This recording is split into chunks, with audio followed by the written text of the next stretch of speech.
हमारे शरीर में एक ऐसा तत्व मौजूद है जिसे आग जला नहीं सकता, पानी भिगो नहीं सकता, वायु सुखा नहीं सकता और शस्त्र काट नहीं सकता। तो वो तत्व कौन सा है और हमारे शरीर के किस हिस्से में है? जब तक इस बात को अच्छी तरह से जान नहीं लेंगे और समझ नहीं लेंगे, तब तक ये संभव ही नहीं है कि आप हमारी बातों को आगे अच्छी तरह से समझ पाएंगे। तो सबसे पहले काम हम यही करते हैं कि वो कौन सा तत्व है और उसे हम कहते क्या है। एक आसन बना लेना है, कपड़ा वगैरह बिछा के उसमें सुख आसन में बैठना है। सुख आसन में ऐसे पालकी मोड़ के बैठ जाना है। याद रहे, रीढ़ की हड्डी सीधी होनी चाहिए, एकदम स्ट्रेट, आंख बंद करके बैठ जाना है।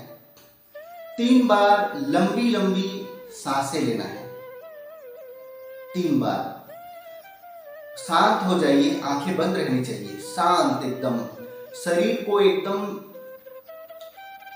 मुक्त कर देना है, छोड़ देना है।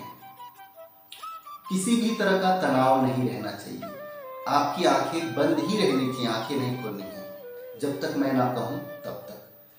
फिर आप जब आंखें बंद रहती है तो आप महसूस करेंगे, है ना? तो एक बार सोच कर देखो, अब मेरी बातों को गौर करो, जो मैं कह रहा हूं उसी में ध्यान देना है, आंखें बंद रहनी चाहिए, ठीक है?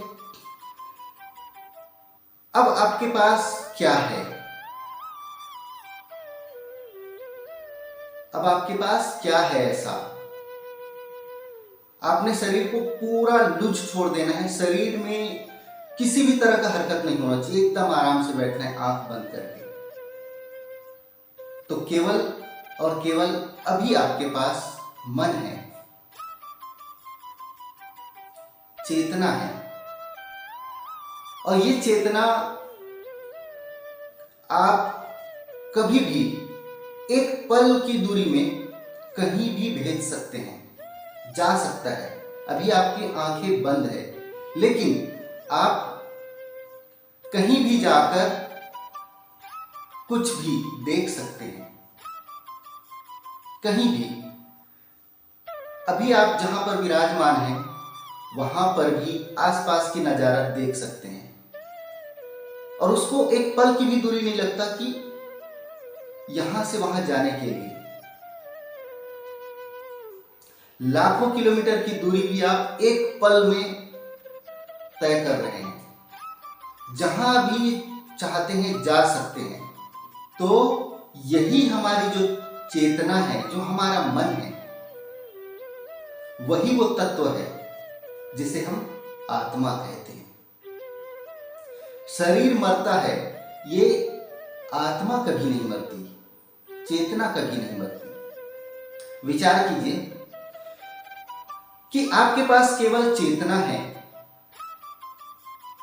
या आत्मा है और आपके पास शरीर नहीं है, तो बिना शरीर के क्या आप कोई कार्य को सार्थक कर सकते हैं? किसी कार्य को अंजाम दे सकते हैं? केवल आपके पास चेतना है, आपके पास शरीर नहीं है। विचार कीजिए, ऐसा हो सकता है? ऐसा बिल्कुल भी नहीं हो सकता। आत्मा को जब तक शरीर ना मिले तब तक वो आत्मा कुछ भी नहीं कर सकता, सिर्फ और सिर्फ नजारा देख सकता है, इधर उधर विचरण कर सकता है, क्योंकि आत्मा को भी कुछ करने के लिए शरीर की आवश्यकता पड़ती है।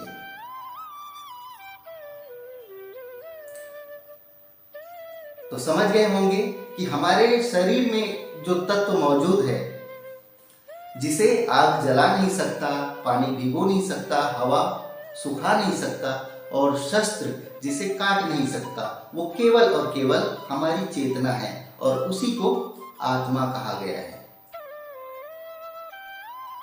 ठीक है, यहां तक अगर आपको बात समझ में आ गई होगी तो अब आंखें खोल सकते हैं।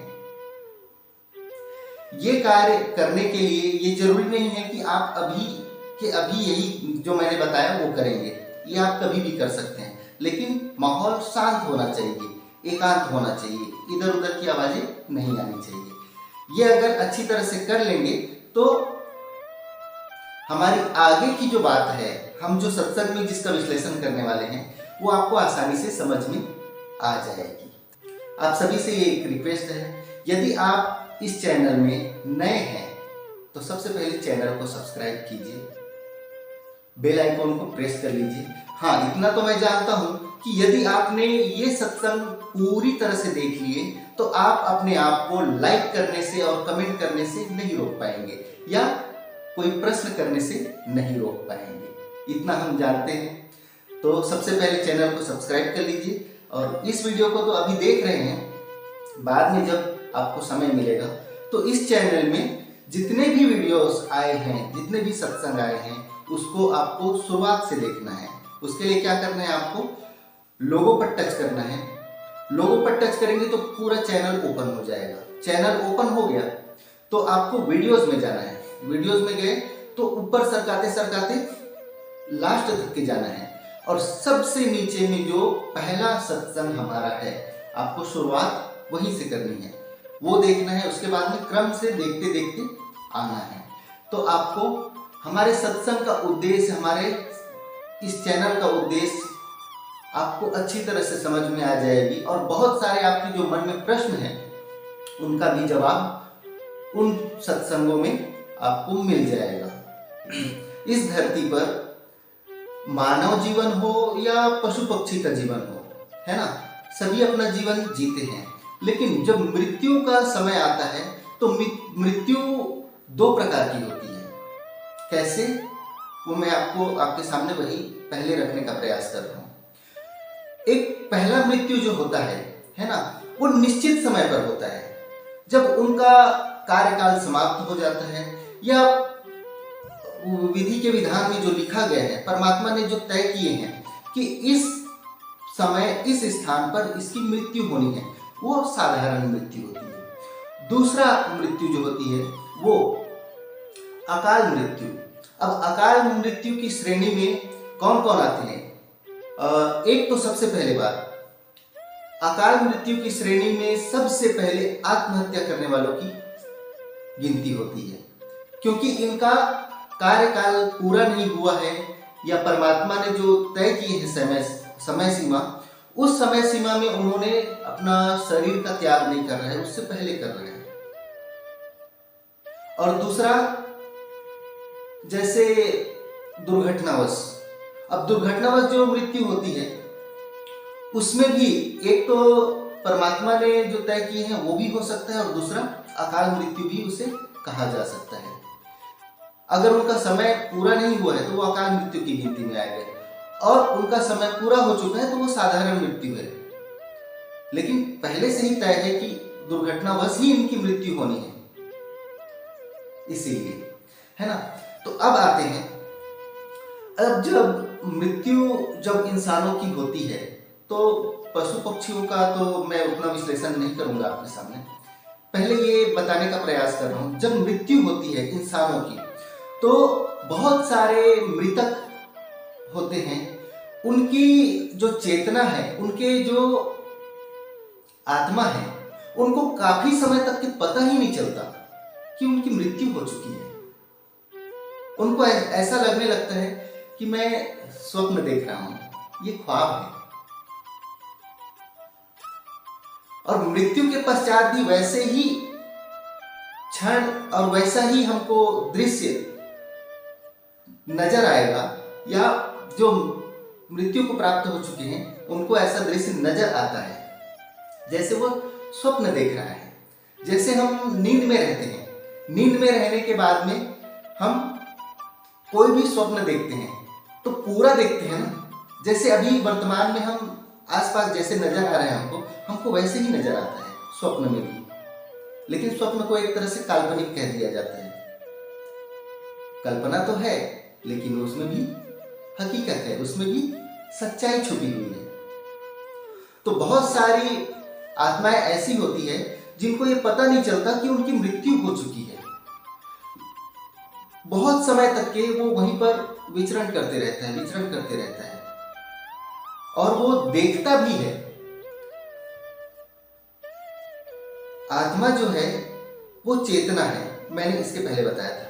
वो चेतना को अलग से आंखों की आवश्यकता नहीं है, वो देख सकता है, पूरी तरह से देख सकता है, सुन भी सकता है। वो देखता है, सुनता है, सब कुछ कर सकता है, लेकिन कोई कर्म या कार्य नहीं कर सकता। तो वो उसी माहौल के आसपास घूमते रहता है, घूमते रहता है। तब तक उनको लगता रहता है 2 घंटा, 3 घंटा, या कभी कभी ऐसा भी होता है कि पूरा एक दिन निकल चुका है, फिर भी वो वहीं पर है और उनको यही लगता है कि मैं स्वप्न देख रहा हूं।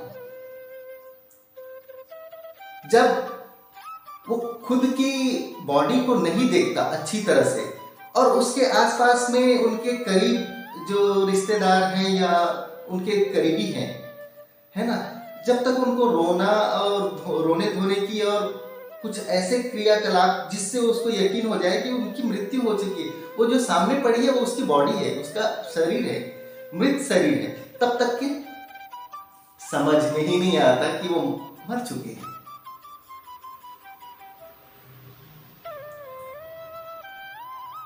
है ना। तो अभी इसमें मैंने बताया इसके पहले कि मृत्यु 2 प्रकार की होती है, एक तो अकाल मृत्यु और दूसरा समय के साथ में जो समय आने के समय, निश्चित समय पर मृत्यु हो रही वो। तो जिनकी मृत्यु निश्चित समय में हुई है ना, उनको नया शरीर, नई योनि या पुनर्जन्म का अवसर जो है वो बहुत ही शीघ्र प्राप्त हो जाता है। बहुत ही जल्दी उनको नया शरीर धारण करने का अवसर मिल जाता है। और जिन्होंने आत्महत्या किए हैं या मृत्यु के समय से पहले ही अकाल मृत्यु को प्राप्त हो गए और अपना शरीर का त्याग कर दिए, इनको जल्दी से नई शरीर मिल जाएगा ऐसा नहीं होता, क्योंकि उन्होंने पहले शरीर जिसको उसने त्याग कर चुके हैं उसका कार्यकाल पूरा नहीं किए। अब उसके शरीर को जब तक जीवित होना चाहिए था, उनके लिए एक समय है ना शरीर धारण करने का और शरीर त्यागने का, तो समय से पहले अगर शरीर का त्याग कर दिए तो उस समय के आते तक की वो आत्मा जो है, वो चेतना जो है सिर्फ भटक सकती है और भटकती ही रहती है, यहाँ वहां न जाने कहां कहां। उनको एक पल की भी देर नहीं लगती यहां से वहां जाने के लिए। कभी पृथ्वी लोक पर ही घूमती रहेगी, कभी ब्रह्मांड में चली जाएगी, तो कभी कहीं भी चली जाएगी, लेकिन वो सिर्फ भटकती ही रहेगी। और ऐसे ही आत्माओं का उपयोग ज्यादातर तांत्रिक लोग करते हैं। ये मैं नहीं कह रहा हूं